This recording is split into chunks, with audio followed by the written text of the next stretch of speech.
পবিত্র রমজানের মাস শুরু হয়েছে, রহমতের মাস শুরু হয়েছে, বরকতের মাস শুরু হয়েছে, নাজাত মাগফিরাতের মাস শুরু হয়েছে, আমলের সিজন শুরু হয়েছে, আমলের মৌসুম শুরু হয়েছে, জান্নাত লাভের মাস শুরু হয়েছে ভাই।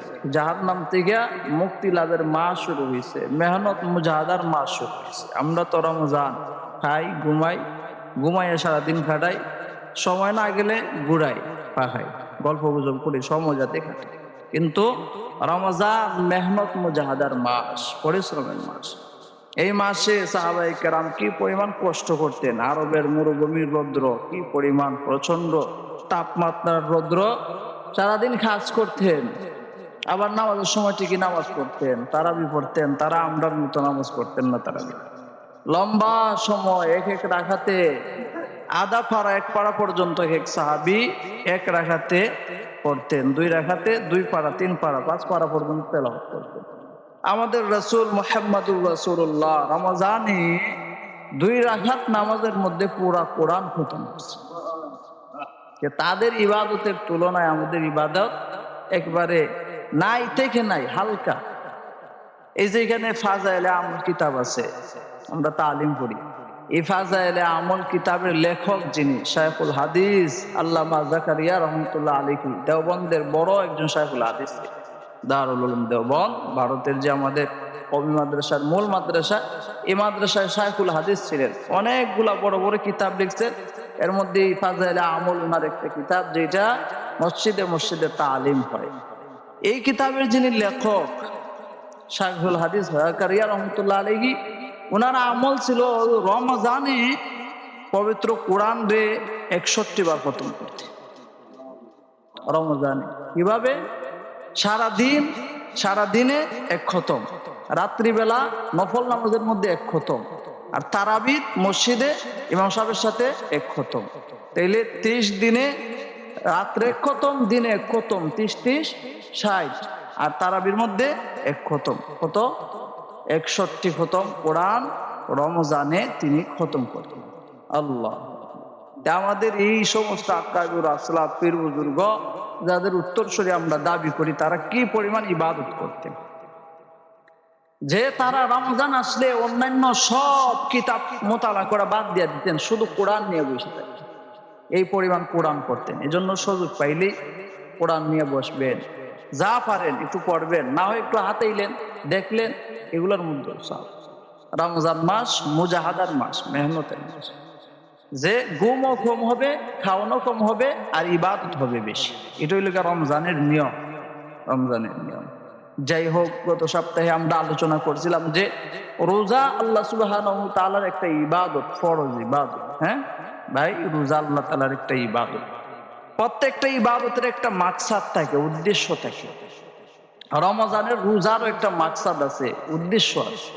গত সপ্তাহে আমরা বলছিলাম যে আল্লাহ সুবহানাহু ওয়া তাআলা রোজা সম্পর্কে বলছেন, কুতিবা আলাইকুমুস সিয়াম, রমজানের রোজা তোমাদের উপর ফরজ করা হয়েছে, কামা কুতিবা আলাল্লাযিনা মিন ক্বাবলিকুম, তোমাদের উপরে ফরজ করা হয় নাই, তোমাদের পূর্বে আরো যত জাতি গোষ্ঠী ছিল, উম্মত ছিল, একত্ববাদ বিশ্বাসী ছিল, আল্লাহ তাআলার ইবাদত বন্দেগী যারা পূর্বে কার্যক্রম করছেন, তাদের উপরও রোজা ফরজ ছিল।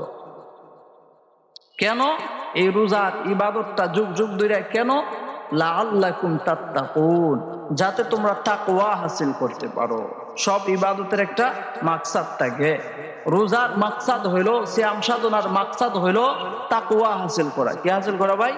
তাকওয়া হাসিল করা। তাকওয়া আরবি শব্দ, বাংলা অর্থ হইল বেঁচে থাকা, বিরত থাকা, সংযত হওয়া, অর্থাৎ গুনাহ থেকে নিজেকে বাঁচিয়ে রাখা, গুনাহ থেকে বিরত থাকা, গুনাহ থেকে সংযত হওয়া। তাকওয়ার 1 নম্বর অর্থ হইল আল্লাহর যত নাফরমানি আছে এগুলা থেকে নিজেকে বাঁচানো। 2 নম্বর অর্থ হইল আল্লাহ পাকের যত আদেশ আছে, ইবাদত আছে, এগুলারে পালন করা, ইবাদত করা। এলে তাকওয়া অর্থ হইল সংযত থাকা, বিরত হওয়া, বেঁচে থাকা।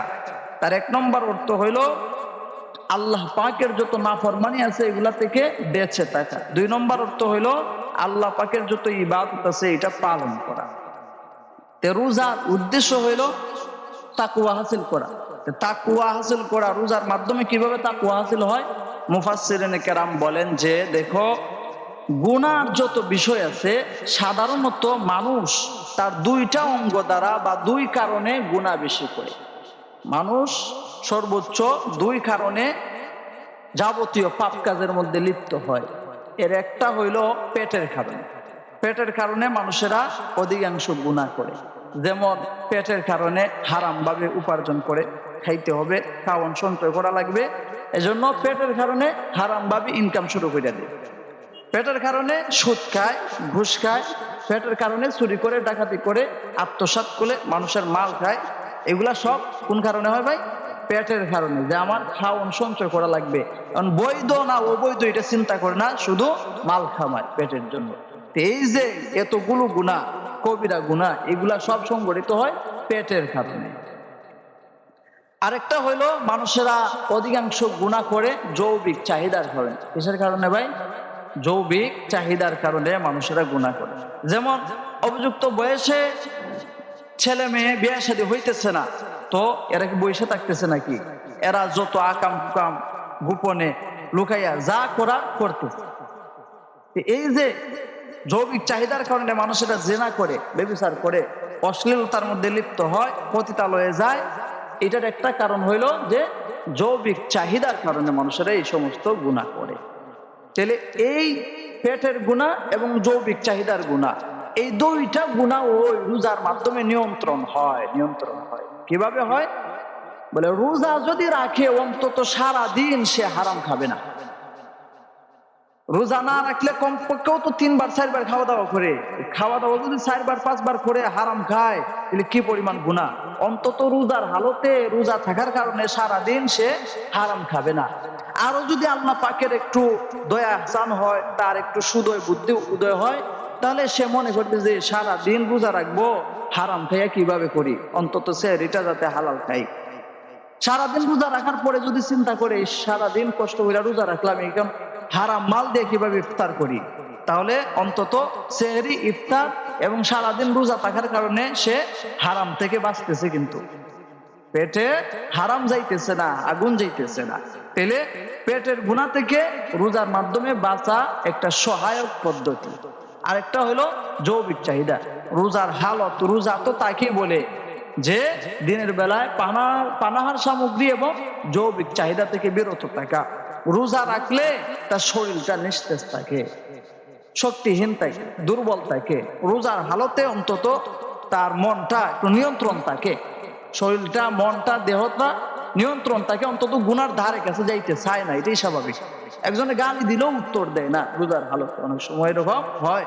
আর একজন সব থাপ্পড় দিল, প্রতিশোধ নিবার চায় না। এটা হলো রোজার আলাম। এজন্য এই মুফাসসিরিনে কেরাম বলেন যে রোজা তাকওয়া হাসিলের একটা হাতিয়ার, একটা পদ্ধতি, একটা পথ, একটা নীতি, যে রোজার মাধ্যমে মানুষেরা গুনাহ থেকে বিরত থাকে। এর একটা হইলো যে পেটের গুনাহ, আর একটা হলো যৌবিক চাহিদার গুনাহ। এরকম ভাবে অশ্লীলতার গুনাহ থেকে মানুষেরা রোজার মাধ্যমে বাঁচতে পারে ভাই। এরপরে রোজা সঠিকভাবে রোজা রাখতে হইলে, গুনাহ ছাড়া সঠিকভাবে রোজা রাখতে হইলে এবং রোজা আল্লাহ পাকের কাছে কবুল হইতে হলে সঠিকভাবে রোজা রাখা। সঠিকভাবে রোজা রাখা মানে এই যে রোজা উদ্দেশ্যের মধ্যে এটাও একটা, যে যাবতীয় পাপ কাজ ছাড়া। এখন রোজাও রাখলেন, আবার গুনার মধ্যে লিপ্ত হইলেন, আল্লাহ পাকের নাফরমানির মধ্যে লিপ্ত হইলেন, রোজার হালতে গুনার মাঝে লিপ্ত হওয়া, এটা রোজা কবুল হওয়ার আলামত নাই।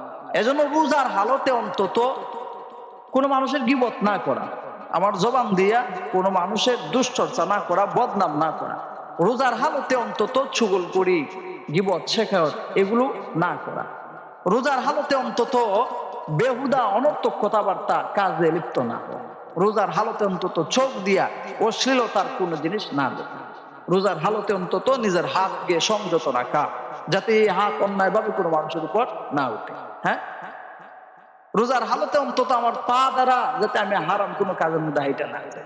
রোজার হালতে অন্তত গালাগালি, কটু কথা এগুলা না বলে। ঠিক আছে ভাই?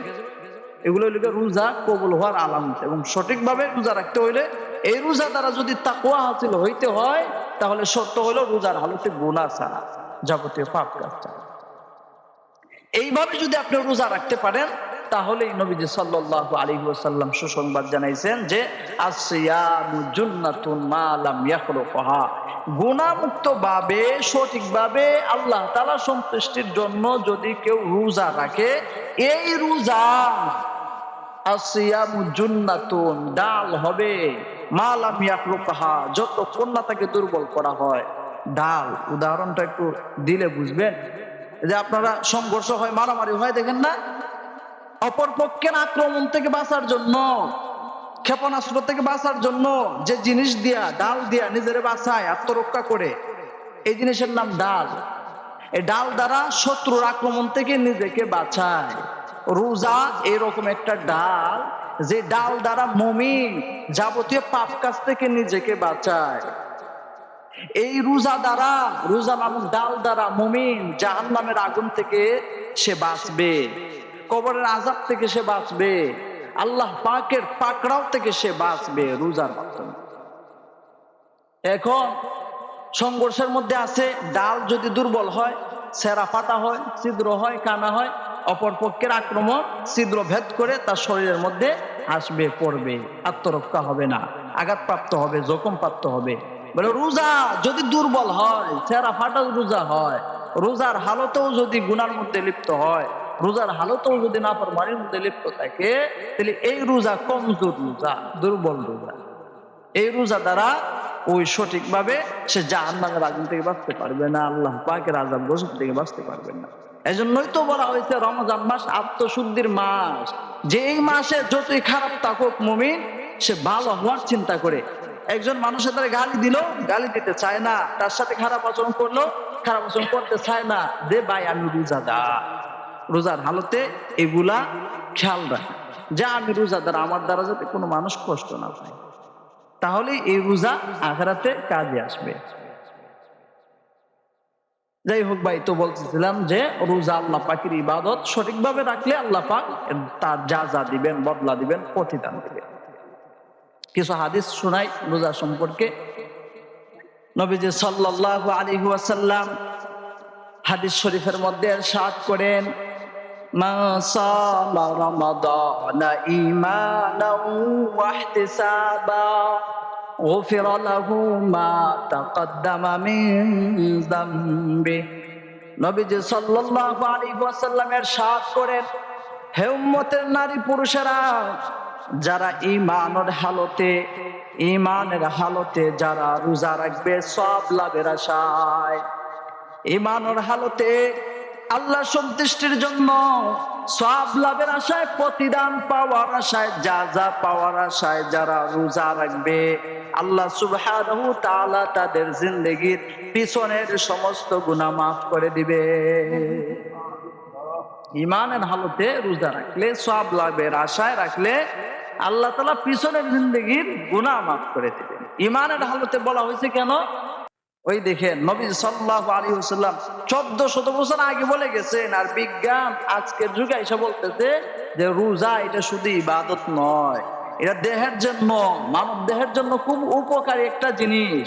কোন মানুষ তার হাত যদি দুর্বল হয়, শরীরে রক্ত সঞ্চালনের যদি কোনো সমস্যা থাকে, শরীরের মধ্যে যদি জীবাণু বেশি থাকে, শরীরের মধ্যে যদি রোগ ব্যাধি বেশি থাকে, ডায়াবেটিস থাকে, ইত্যাদি ইত্যাদি অনেক কারণ আছে যেগুলোর কারণে শরীরের অনেক ক্ষতি হয়, রোজা রাখলে এই সব সমস্যার সমাধান হয়। এজন্য চিকিৎসা বিজ্ঞানীরা মানুষদেরকে, ডায়াবেটিসের রোগীকে বিশেষ করে রোজা রাখতে বলে। আরো কিছু কিছু রোগী আছে যাদেরকে অন্তত মাসে 4টা রোজা রাখার পরামর্শ দেয়। এই রোজাগুলো তো বেধর্মী যারা আছে, যাদের ঈমান নাই, তারাও রাখে। তারা কি রোজার সব পাবে ভাই? না, শারীরিক ফায়দা সে পাবে, শারীরিক যে ফায়দা আছে রোজা রাখলে এটা পাবে। এজন্য অনেক বিধর্মী যারা আছে, মুসলমান নাই যারা, তারাও রোজা রাখে, ইহুদি খ্রিস্টানরাও রোজা রাখে, হিন্দুরাও রোজা রাখে, বিশেষ কারণে, তাদের শারীরিক কারণে এবং চিকিৎসা বিজ্ঞানীদের পরামর্শের কারণে। এই রোজাগুলোর দ্বারা তারা শারীরিক ফায়দা পাবে, মগর সওয়াব পাবে না। সওয়াব পাইতে হলে ঈমান লাগে। এজন্যই রাসূল বলে গেছেন যে ঈমানের হালতে সওয়াব লাভের আশায় শুধু শারীরিক ফায়দার জন্য নয়, এটা আল্লাহর ইবাদত, আল্লাহ পাকের সন্তুষ্টির জন্য রোজা রাখা, তাহলে তার পিছনের জিন্দেগির গুনাহ আল্লাহ পাক মাফ করে দিবেন। নবীজি সাল্লাল্লাহু আলাইহি ওয়াসাল্লাম আরেক হাদিসের মধ্যে ইরশাদ করেন, রোজা রাখলে কত সওয়াব, কত সওয়াব, সুবহানাল্লাহ। নবীজি বলেন, যত ইবাদত আছে, ইবাদত গুলোর মধ্যে যত ইবাদত আছে, সব ইবাদত যখন মানুষরা করে তখন তার যা যা বদলা প্রতিদান আল্লাহ তাআলা ফেরেশতাদের মাধ্যমে দেয়া দেন। নামাজ পড়ছে, নামাজ পড়ার যে পরিমাণ সওয়াব আল্লাহ পাক বলেন যে ফেরেশতারা লেখা দাও আমল নামায়। দান সদকা করছে, হালাল খাইছে, পর্দা পুশিদা করছে, নফল ইবাদত বন্দেগী করছে, আরো যত ইবাদত করে, সব ইবাদত করার পর তার যে পরিমাণ যা যা বদলা সওয়াব আর প্রতিদান আল্লাহ পাক ফেরেশতাদের মাধ্যমে এগুলা দিয়া থাকেন। কিন্তু নবীজি বলেন যে রোজা এমন একটা ইবাদত, قال الله تعالى, নবীজি বলেন যে এটা আল্লাহ পাকের কথা, হাদিসে কুদসি যেটা আল্লাহ পাকের কথা। قال الله تعالى, আল্লাহ সুবহানাহু ওয়া তাআলা বলেন, কুল্লু আমালি বিনি আদম লাহু ইল্লা সাওম ফাহুয়া লি ওয়া আনা আজজি বিহি। নবীজি বলেন আল্লাহ তাআলা বলেছেন, সব ইবাদতের যা যা বদলা ফেরেশতাদেরকে দেওয়া দান করেন, কিন্তু রোজা এমন একটা ইবাদত যেটা বান্দা রাখে একমাত্র আল্লাহ পাকের জন্য। নামাজ পড়লে দেখানো যায় যে আমি নামাজ পড়তেছি, মানুষ আমার নামাজি বলবো। হজ করলে দেখানো যায় যে মানুষের আমাকে হাজি বলবে। দান সদকা করলে দেখানো যায় যে আমি লক্ষ টাকা দান করছি, মানুষের আমার দানবীর বলবে। কিন্তু রোজা মানুষ চাইলে ঘরের ভিতরে অন্ধকারে দরওয়াজা লাগাইয়া মানুষের অগোচরে খাইতে পারতো, কিন্তু খায় না আল্লাহর জন্য। পুকুরের মধ্যে ডুব দেয়া পানির নিচে যদি পান কইরা দেয় কেউ দেখবে না, কিন্তু খায় না, আল্লাহর জন্য রাখে।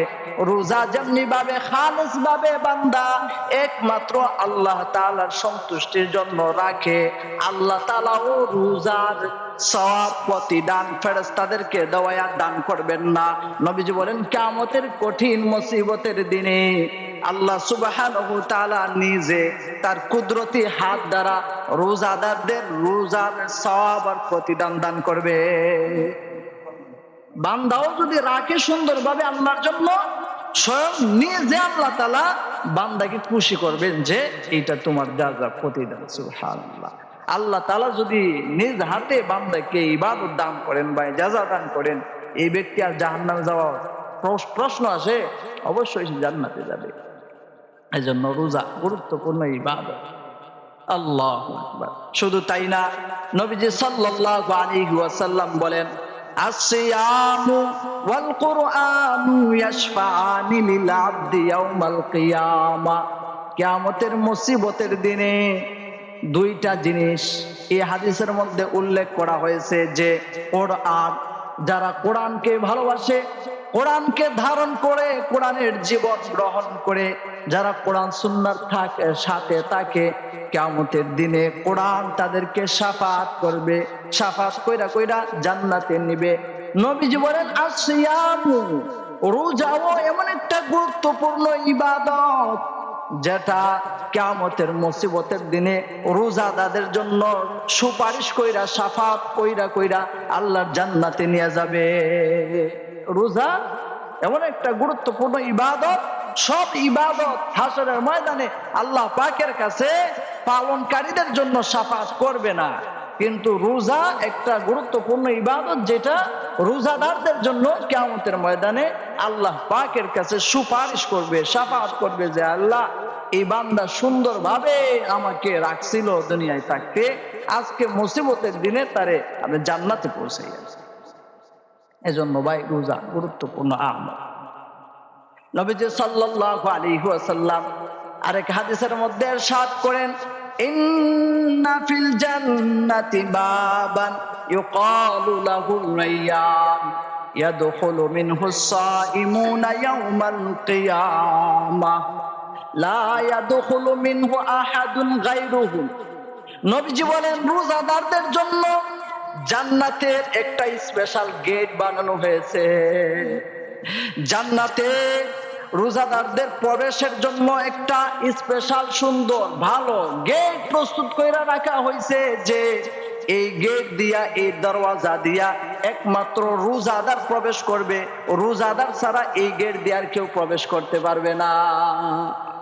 রোজাদারদের সম্মানের জন্য, রোজাদারদেরকে মর্যাদা দিয়ে জান্নাতে ঢোকার জন্য তাদেরকে সুস্বাগতম জানানো হবে, যে অন্যান্য বেরোজাদারদের সাথে, অন্যান্য মুমিনদের সাথে তারা সাধারণভাবে জান্নাতে প্রবেশ করবে না, বরং আলাদা বিশেষভাবে বিশেষ সম্মানের সাথে বিশেষ গেট দিয়া, বিশেষ দরওয়াজা দিয়া তারা সুস্বাগতভাবে জান্নাতে প্রবেশ করবে। ওয়াফি রাওয়ায়াতি তিরমিজি, তিরমিজি শরীফ হাদিসের আরেকটা কিতাব, ওইখানে রাবি বলেন ওয়ামান দাখালাহু লাম ইয়াজমা আবাদা।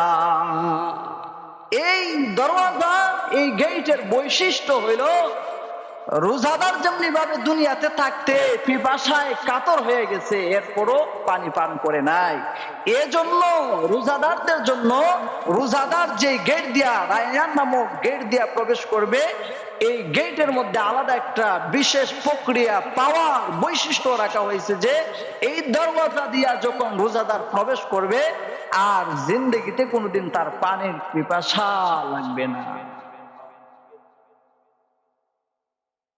আরেকটা হাদিস, আন উমামা রাদিয়াল্লাহু তাআলা আনহু قال قلت يا رسول الله مرني بعمل قال عليك بالصوم فإنه لا عدل له।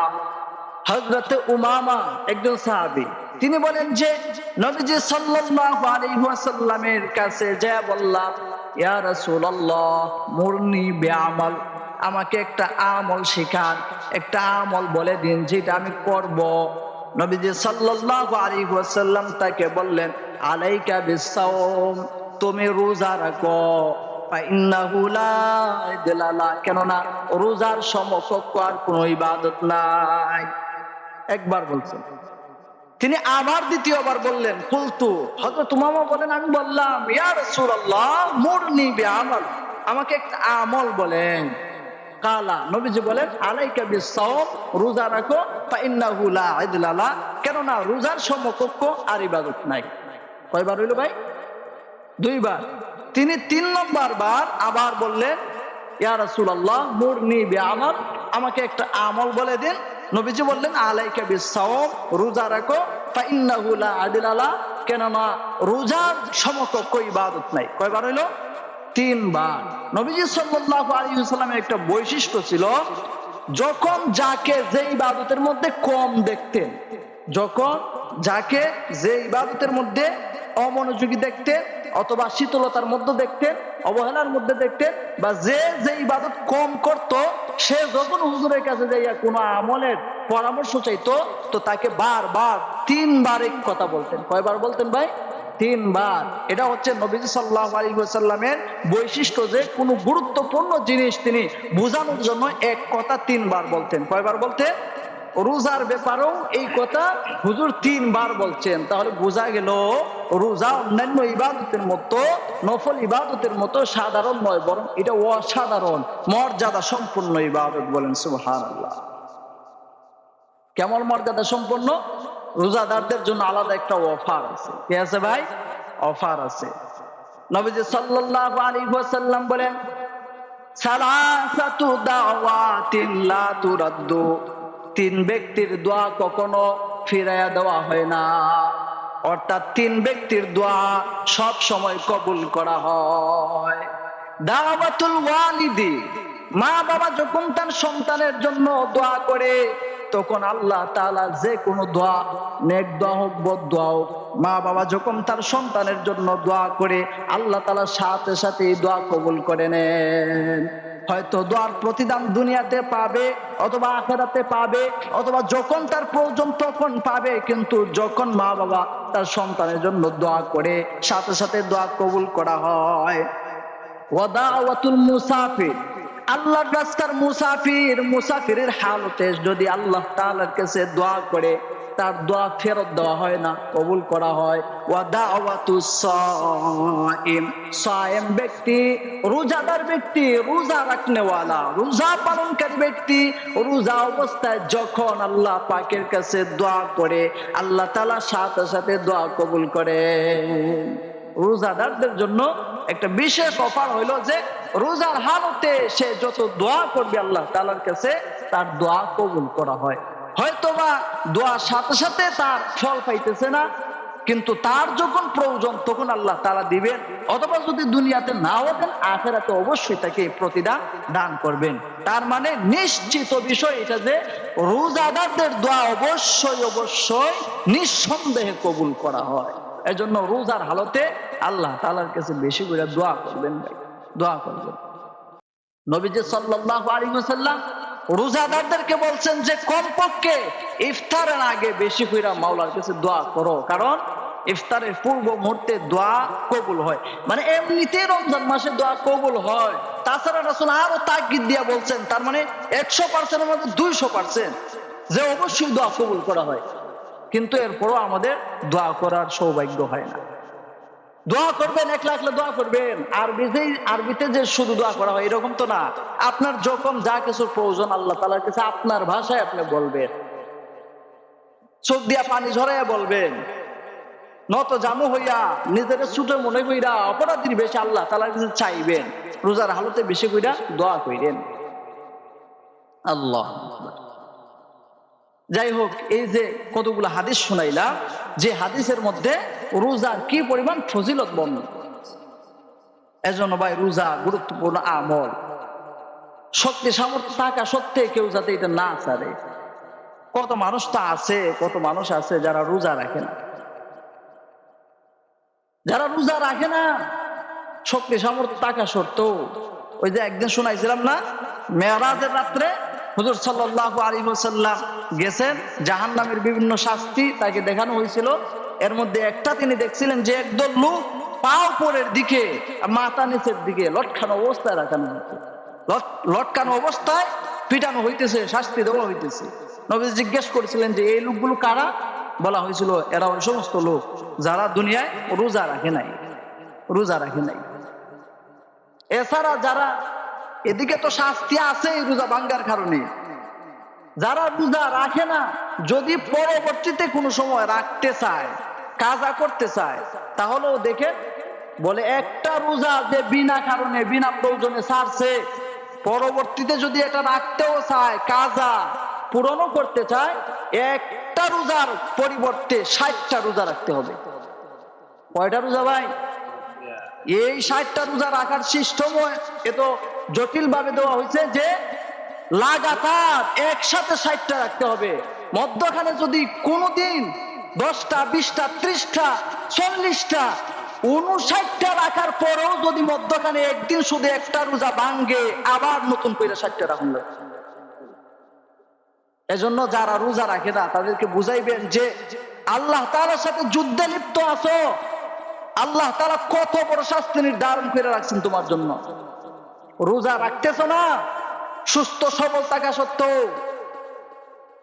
শক্তি সামর্থ্য থাকা সত্ত্বেও যদি আবার রাখতেও চাও, একটা রোজার পরিবর্তে 60টা রোজা রাখতে হবে। এরপরেও 60টা রোজা রাখলে রমজানের যে রোজা তুমি রাখছো ছাড়ছো, এই রোজার সমান কোনোদিনও হবে না। এই জন্য রোজা রাখার জন্য খুব বেশি তাগিদদার হবেন।